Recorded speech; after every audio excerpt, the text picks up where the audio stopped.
Hey everybody, it's Monday.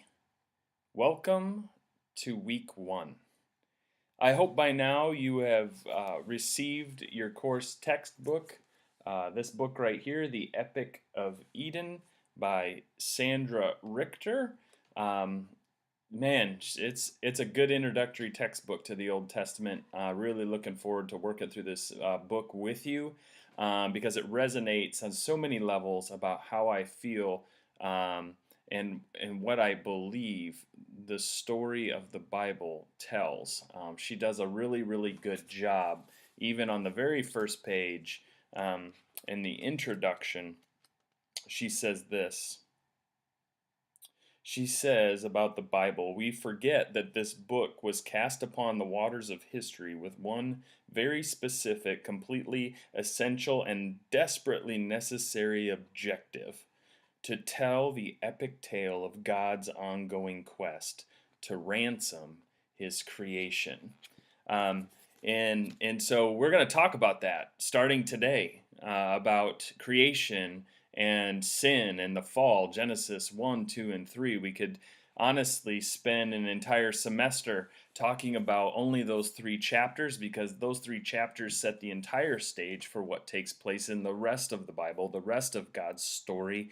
We may not call it redemption. Maybe some of us prefer the word restoration. That's kind of my buzzword when I talk about what the story of the Bible is about, and I can summarize it in one word: it's restoration. But she talks about it as redemption.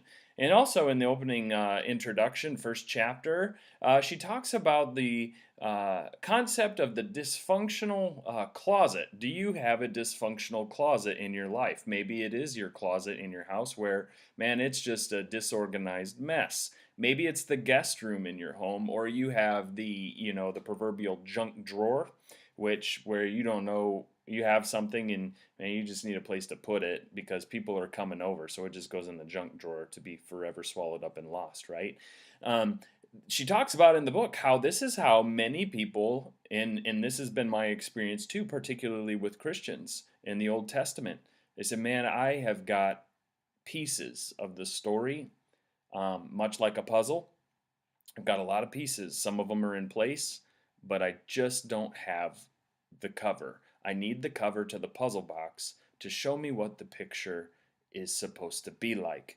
Then I know where to put the pieces and how to put the pieces together to make the puzzle complete, and to make all the facts and all of the figures and all of the information rolling around in my head.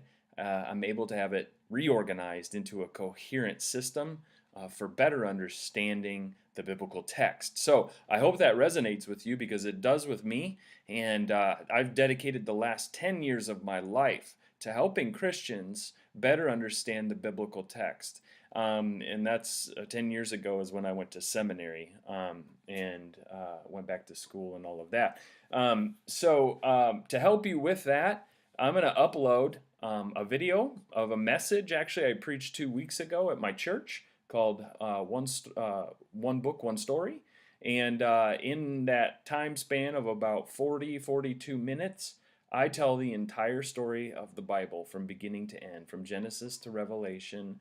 And you are certainly welcome to watch it. Hope it helps you make sense of what we're talking about in this course as we continue to journey together over these next 6 weeks.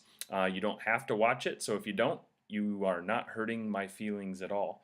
Also, I'm going to upload a second video then also of APA citations, how to do APA in-text citations. This is something that students habitually struggle with. And I often hear, well, professors require different things for different courses. And I understand that, I think. I don't understand how we can have different expectations of students when we all have to use APA. But at least I break it down for you in a few simple slides, and I guide you through the process of how to do that. And because you are expected to know it, you're graded on it, and so I have to follow that grading rubric as well. Another housekeeping item before we jump into week one: Zoom Live.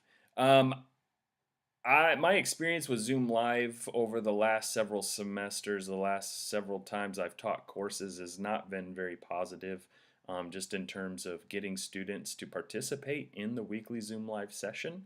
I prefer to interact with others, so I don't pre-record messages often and post them. So I need your feedback, friends. I need to know what's the best time for you to do Zoom Live for 30 minutes or 45 minutes each week.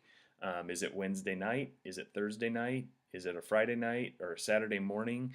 Message me, text me, call me, tell me what works best for you, and I will go with what the majority of the students say they can fit into their schedules.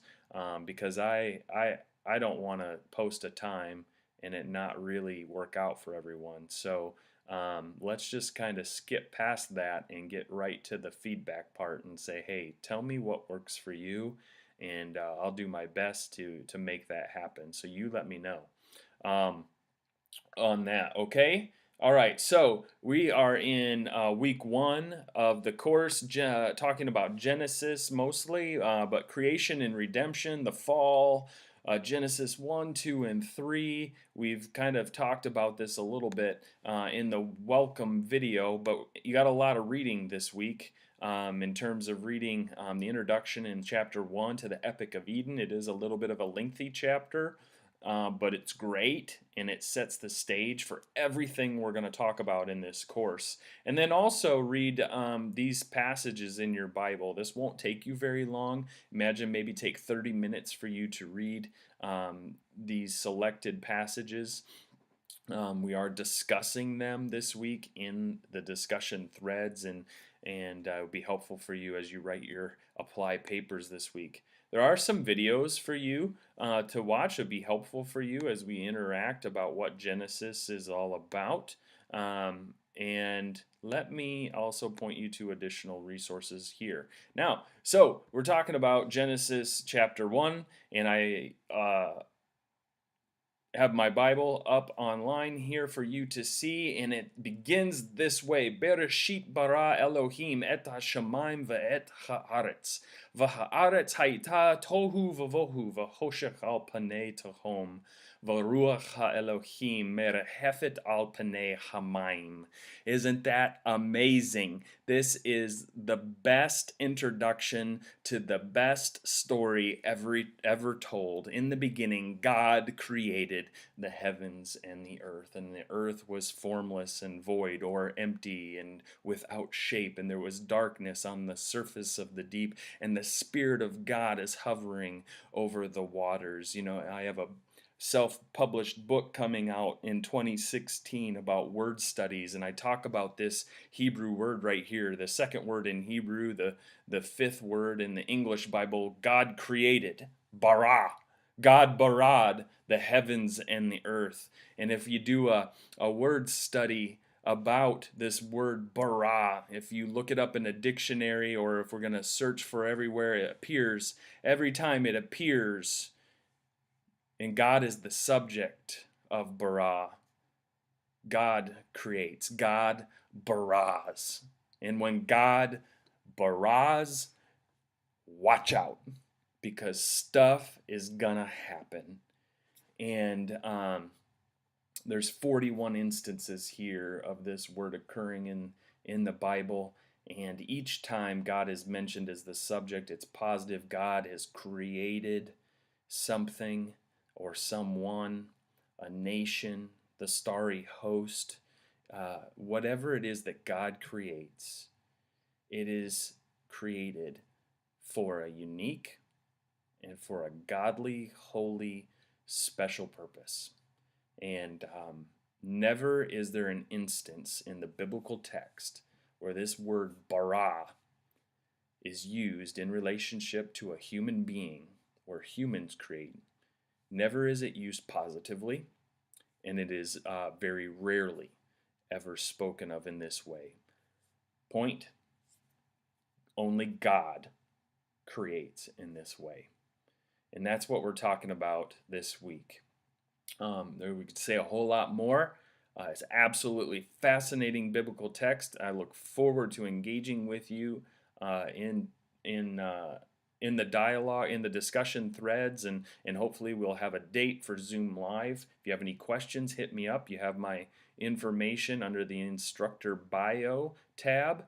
You can call me, you can text me, you can become my friend on Facebook, follow me on Twitter. There are many ways to reach me. Don't hesitate to give me a shout if you have any questions.